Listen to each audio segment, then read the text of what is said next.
Hola amigos, esto es Rey sin Corona. Hoy les contaré cómo se manipuló la justicia para atrapar al Perú en un sistema que no busca justicia, sino venganza. Les explicaré por qué están bien las leyes que se han aprobado recientemente en el Congreso sobre la prescripción de delitos y sobre una amnistía, y por qué es miserable la actitud de algunos jueces. Empecemos por la Comisión de la Verdad, que hasta contrató a periodistas para preparar a la opinión pública para acoger favorablemente su informe.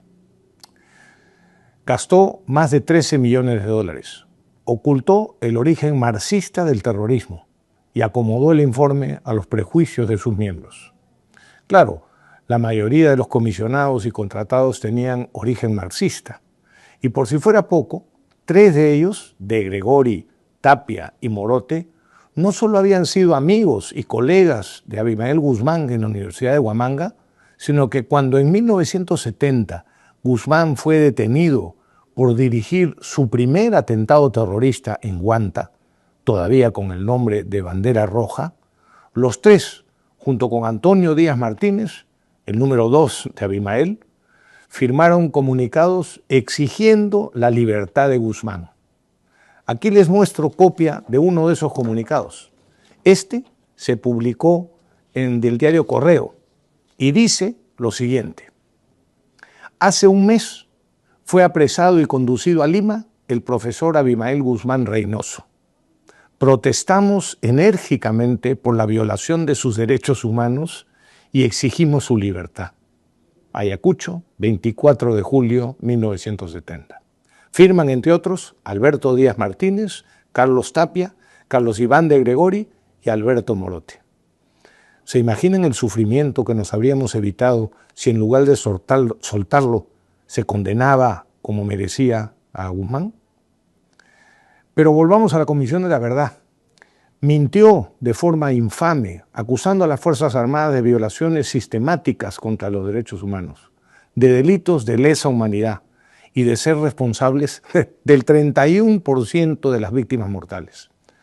Porque si la bala salió del fusil de un militar, el muerto era responsabilidad de las Fuerzas Armadas. Es decir, si unos delincuentes asaltan un banco y matan a 2 empleados del banco y la policía mata a 2 delincuentes, para la comisión de Marras, la policía sería responsable del 50% de las muertes. Hasta los brutos entienden que el 100% de los muertos, en esos casos, son responsabilidad de los delincuentes. Si ellos no hubiesen actuado, no habrían existido muertos. En fin, la comisión calumnió a muchos, que ni siquiera quiso entrevistar, y sembró la idea, después aprovechada por la infame Corte Interamericana, de las reparaciones económicas a terroristas y sus familias. A la fecha, esa corte nos obliga a gastar en eso más de 43 millones de dólares que salen de nuestros bolsillos y también del bolsillo de las familias de los asesinados por esos terroristas. Indignante, ¿no? Veamos ahora la condición que puso el Perú para adherirse a la Convención sobre Delitos de Lesa Humanidad en junio del 2003. Lo recuerdo bien, yo era congresista. Pero para que no haya duda alguna, aquí tengo copia de esa resolución del Congreso, ratificada después por el presidente de la República. Se aprobó con 70 votos a favor y ninguno en contra. Y dice lo siguiente: de conformidad con el artículo 103 de la Constitución, el Estado peruano se adhiere a la Convención para los crímenes que sean cometidos con posterioridad al 9 de noviembre de 2003. Escucharon bien. Para los delitos que se cometan después de noviembre del 2003. Ahora bien, todos los casos denunciados de supuestos delitos de militares y policías contra los derechos humanos ocurrieron en los 80 o 90. Por tanto, todos habían prescrito. ¿Qué hicieron entonces las ONGs de derechos humanos? Infiltraron la Fiscalía y el Poder Judicial y consiguieron que eso se callara. Y la prensa cayó. Y empezaron las persecuciones, los abusivos procesos y las miserables condenas. Para corregir esos abusos, el Congreso aprobó hace poco una ley que reconoce la condición que puso el Perú y precisa, como corresponde, que esas sentencias son nulas. Pero los jueces no la quieren aplicar.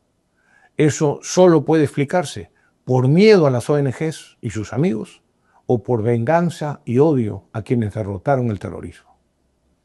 Encima, en febrero de 2001, el entonces ministro de Justicia, Diego García Sayán, se allanó ante la Corte Interamericana y obligó al Perú a reconocer responsabilidad de supuestas violaciones, culpando de ellas a militares y a pagar reparaciones a familiares de terroristas. Por supuesto, a las familias de militares y policías víctimas del terrorismo, nada. Por otro lado, el mismo García Sayán y su comisión indultaron y redujeron penas a miles de terroristas. Más de 1.400 fueron liberados. Tengo copia de muchas de esas resoluciones secretas firmadas por él y Paniagua. A terroristas convictos y confesos se les puede indultar sin protestas de ONGs ni de la Comisión o Corte Interamericana. Pero cuando se trata de quienes nos defendieron, muchos condenados injustamente a decenas de años presos, entonces esos hipócritas ahí sí protestan. Ejerciendo una atribución constitucional, el Congreso también ha aprobado hace unos días una amnistía que beneficia a miembros de las Fuerzas Armadas, la Policía Nacional y los comités de autodefensa que participaron en la lucha contra el terrorismo entre el 80 y el 2000. Y ya se revoloteó el gallinero.